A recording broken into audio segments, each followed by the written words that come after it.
Friendships. A topic a lot of people think they know a lot about, but very few have really experienced the highs and lows of friendship. A lot of people just settle with the lows, which, honey, not over here. The only thing we do is lose to love. I want to talk about my experience of friendships and how and why I think it's so important to lose in friendship. Number one, when you first start making friends in primary school reception, that early adolescent stage, friendships are more of a convenience thing. Those are probably the most low maintenance friendships you will ever have in your life. Because as you get older, friendships only become more maintenance. And maintenance shouldn't always be thought of as a burden, because it should be with grace and joy that you're putting your energy into another person's love. It should be a thing of significance rather than drain.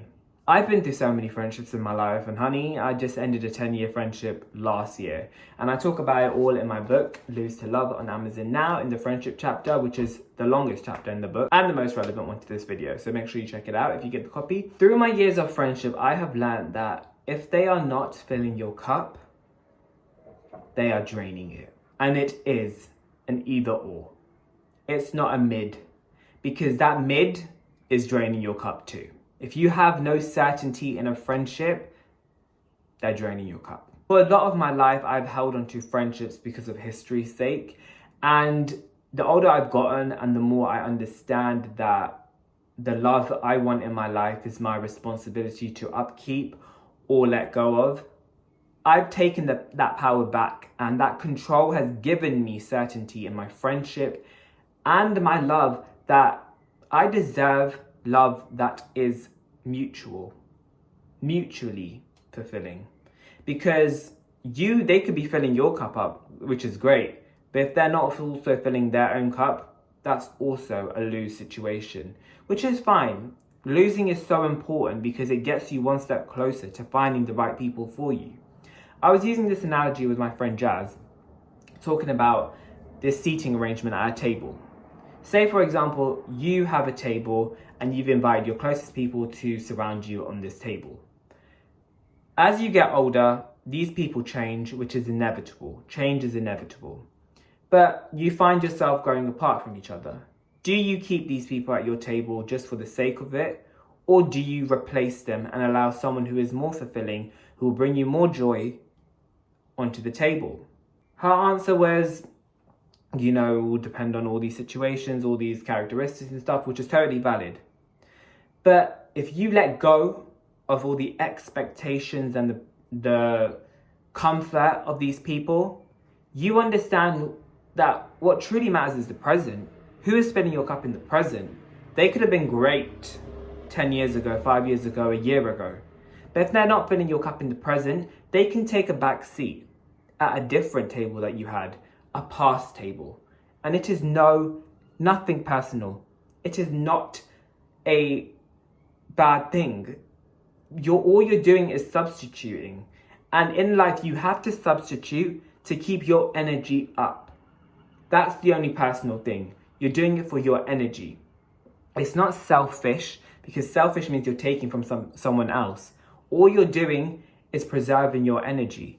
And you're not getting rid of them completely. If they're a good friend, but you just don't see them in common, they're just taking a back seat at a different table that you can revisit if you need to. And then you have the tables which are burning in hell right now. And those tables are people who are toxic, who have hurt you, who weren't the healthiest. That table is burning. It's basically ash right now. But it's so important that you substitute and lose to love, because if you don't lose to love and you just continue to love without evolution, love remains stagnant. Love can't grow. It's like a flower. Like a flower needs constant light, water, nourishment to continue growing. If you're keeping that flower in the same position, not changing its soil, not giving it water, not giving it light, like these are healthy nutrients that it needs. And we constantly need healthy nutrients in our lives. And that nutrients changes. Those people change who give you that nutrients. If you delay that, you delay the prosper.